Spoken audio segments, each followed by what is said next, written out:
None of my friends at school knew why I left school. They never knew that I was in the hospital. I was ashamed to even talk about it. I was an athlete. I was, popular, and I was a black man. Those types of things are not things that we actually go through.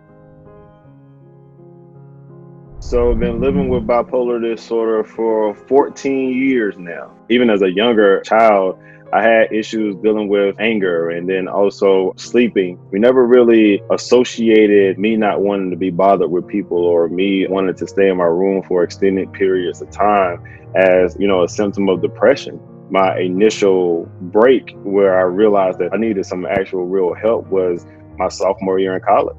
I suffered a knee injury playing football and went through a period where I had surgery. I really was secluded in my room then because I never left my room, didn't go to class. That started that cycle of me having racing thoughts. I didn't sleep for about 2 weeks.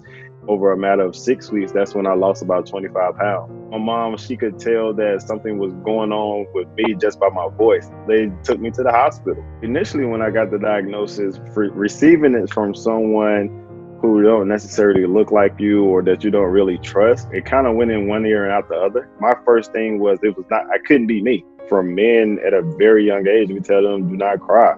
You can't show any type of emotion. It's a weakness for you to do that. Especially as black men, you're a target in so many different avenues.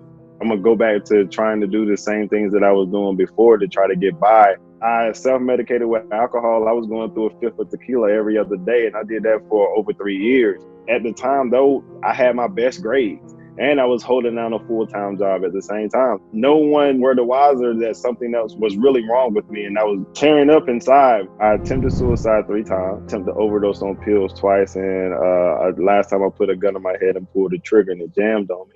That was my actual wake-up call saying that I'm ready to accept help. Once I started back treatment and understanding what bipolar disorder looked like for me, I wanted to share with others and learn what the clinical aspect was like. That's what prompted me to go get my master's degree. But then also, while I was in my master's degree program, I started to read things and I was like, yo, this is not going to work with the population that I want to serve. Because I know my people are not participating in a lot of research studies. I wanted to challenge it to actually be inclusive of my people. My motto is be who you needed when you were younger.